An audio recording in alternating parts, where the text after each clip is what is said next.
Hi, this is Anita with 5 Minutes with Art. When you think about pop art, the name that usually comes to most people's minds is Andy Warhol. And there's a reason for that, because Andy Warhol really is the iconic pop artist. Today we're going to talk a little bit about, some of his legacy and talk a little bit about why Andy Warhol is such a great pop artist. He really was a trailblazer in this entire pop art movement, and he revolutionized the art world with his innovative works that basically seamlessly began to merge like high-end art with popular culture. He's renowned for his use of bold colors, repetitive patterns, and deep fascination with celebrities. And I'm going to talk today a little bit about Andy Warhol and then explain some of my favorite pieces of art and why they are. Of course, he's most famous for his Campbell soup. The great thing about Campbell soup is he took something which is so mundane, like a Campbell soup can. I mean, it's something you'd have in your pantry, you'd have in your home. And he took that Campbell soup can and he made this iconic work of art with it. I mean, that really is the essence of Andy Warhol. I also love all of his Marilyn Monroe pieces. He did several of Marilyn Monroe. Marilyn Monroe herself is just, she's a great, well-known type of celebrity. And he really took her and put her into the next level. He did this again with Elvis's too, where he did the 8 Elvises. And, he did the same thing with Marilyn Monroe and Elvis, these two iconic, celebrities and personalities. And forever probably added a lot to their popularity at the time. Of course, he, did it too with Elizabeth Taylor. But then he took other mundane things like Brillo boxes and sort of made a display out of Brillo boxes in 1964, or some very basic flowers. One of my favorite of his is his 1972 portraits of Mao Zedong, of Mao in China, where he, did Mao in all these different type of colors and sort of, gave Mao this very, this like pop art view like he only does.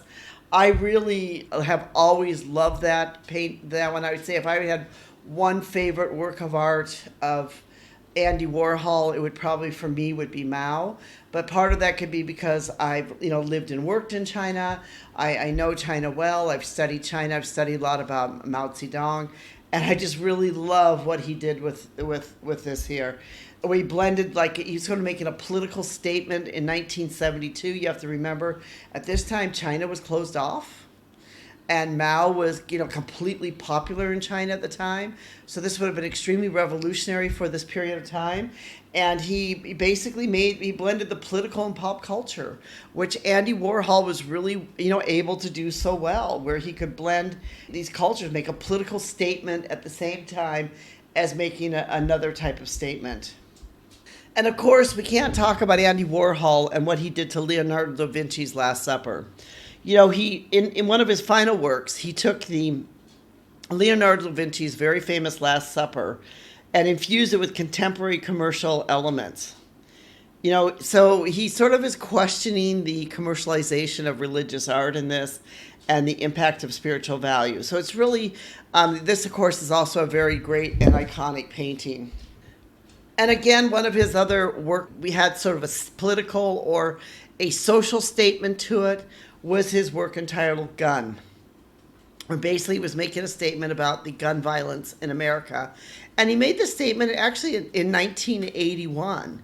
So, it really shows like how, Andy Warhol was not just an artist, but he was in some ways, he was a messenger. He was making these political statements. He was telling us some of his beliefs and what he believed in. And I think that's one reason why he continues to resonate so much today.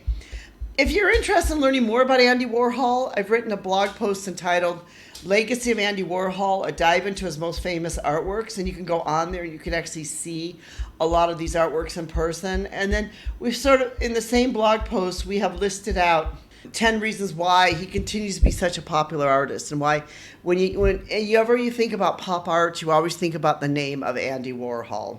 This is Anita with 5 Minutes with Art. Thank you so much for viewing our YouTube. If you have any questions, we'd love to hear from you. We'd love to have you subscribe. Press that subscribe button and become part of our community. We'd love to have you join with us. Thank you so much for being part of our community.